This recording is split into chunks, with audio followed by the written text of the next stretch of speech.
Well, hey, everybody, it's 6 a.m. here on your Tuesday, and we're glad you're joining us on your second day of the week, second day of fall. I'm Grace McKenna. Meteorologist Matt Breland with that weather forecast for us now. And it's been a dreary couple of days, Matt, but we really need it so badly. We certainly do, Grace. Yeah, these rain showers are doing us a lot of good, and we're going to continue to keep those in the forecast as we go into the later parts of our Tuesday. We're now in a bit of a dry stretch that's going to last through the rest of the morning and throughout a majority of our afternoon. Still waiting on sunrise this morning. This is a live look of the city courtesy of our camera from Shriners Children's Hospital in Lexington, and these temperatures continuing the range into the upper 60s for us this morning. 67 near the airport, 67 Bowman Field, a few passing clouds in the skies after we saw several showers passing through Kentuckiana earlier into the night, and now we're in a bit of a cloudy, dry pattern that's going to be lasting for the rest of our morning and throughout the course of our Tuesday. So this is what you can expect satellite and radar to look like through the course of the day. A few small isolated showers still be lingering around, but as we go later on into the afternoon, we will start to warm back up. Mostly cloudy conditions with temperatures in the upper 60s, and then on the way home, temperatures right around 80 degrees with those clouds still continuing with us. Here's a look at the rest of our morning. We're still going to stay in this cloudy pattern through the rest of the morning hours, and as I mentioned, a few very small isolated showers still can be possible, but as we enter the evening time, that's whenever I'm expecting more development to occur with some more scattered showers to arrive by 6 p.m. Once we enter the later parts of the night, that's whenever we're going to see some clusters of showers starting to arrive farther from the west. They'll advance their way into Kentuckiana just into the start of the nighttime hours. So I would say past 10 p.m. and into midnight is going to be the timing of arrival for our returning showers, and also some thunderstorms are going to be associated with this incoming pattern as well. So our Wednesday morning likely starting off with a round of showers and thunderstorms. We'll continue to keep you updated with all those details, but here's an update on traffic from Matthew. Yeah, thanks, Matt. Overall, as you look outside for this morning, all green across the board. No accidents we are tracking for this morning, but we have two stalled vehicles out there for you. One is along I-71 southbound, and that is the right-hand shoulder blocked, and also a right-hand shoulder blocked, same case on I-65 southbound near exit 125. As look at those roadways, nice and smooth on the Watterson, and also along 265 and along I-65, we are nice and smooth and sailing for the start of your Tuesday morning. We did see some patchy fog with those travel impacts, so keep those headlights on, and those wipers will be needed just after 5 p.m. today, and also some foggy windows. Just make sure you defrost those before you head out on the road for this morning. We'll send it back over to you, Grace. Matthew, thank you. Just into the newsroom this morning, Louisville FBI says it's arrested an inmate escaped out of Ohio. The FBI made the announcement on X, saying it arrested Jerry Lee Cooper in Louisville. Officials said Cooper escaped from the Brown County Detention Center in Ohio on September 15th.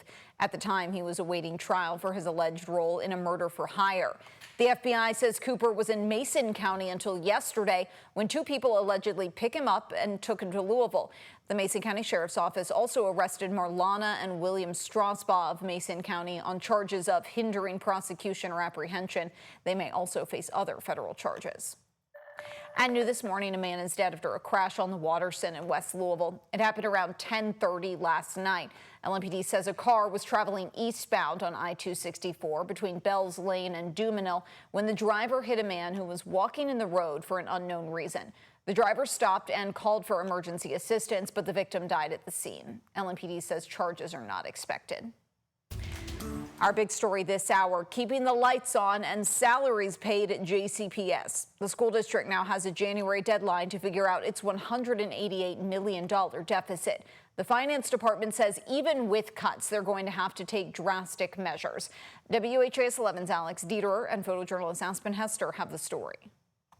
Regardless of what has or has not changed in our understanding and messaging of this situation, today, the fact is we have a $188 million deficit. JCPS Chief Financial Officer Eddie Munns saying the economic state of the district is more dire than originally thought. JCPS now needs to cut an additional $80 million from the upcoming school year budget for a total of $188 million. That we understand the severity of what is in front of us and that we are facing it with eyes wide open. We are not going to be spending the same amount of money in the next budget year. We cannot. But we also have to explore our revenues. Board member James Craig is now chair of the Revenue Advisory Task Force, created by Superintendent Brian Yearwood in August to help guide the district towards fiscal stability amidst the historic deficit. But will property tax rates be going up again? Craig said all available tax options are on the table. With $186 or $188 million of a deficit that we need to make up for next year, it's not known yet how we're going to get there. But it's up to that man and his cabinet at their Monday morning meetings to figure that out for us. Craig making it clear he believes the money was well spent. We don't believe that there was misuse of funds anywhere in the spending over the last couple of years. Everybody who was here, everybody who is here, was spending money because they want results for kids. And time is of the essence. The board is working with an urgent and immediate deadline of January 2026. Last week, when the board approved the working budget, the financial department made clear the JCPS cash flow will dry up by October of next year if the current level of spending continues. Alex Dieterer, WHAS11 on your side. The board will get a working budget by January, and that's when they'll know what the tax rate for the city of Louisville needs to be in the next year. The budget is expected to get final approval in September of next year. All in favor? All opposed? 4-1. That passes. The Bullitt County School Board has signed off on a controversial realignment plan to spread out students more evenly. The district now plans to close Nichols Elementary and send those students 12 miles away to Brooks Elementary. Shelby Hutchinson, an alum and a parent of a student who goes to Nichols, says that she and others are disappointed. But at a meeting last night, district leaders and other folks who spoke said closing the school will benefit BCPS overall. Every dollar spent keeping the building open is a dollar we can put in the new student school to help the teachers, students, technology. They didn't allow anybody in the community to really put their 2 cents in enough to really make a difference. It didn't matter what the parents had to say tonight. It didn't matter how the parents felt. It didn't matter how the county felt.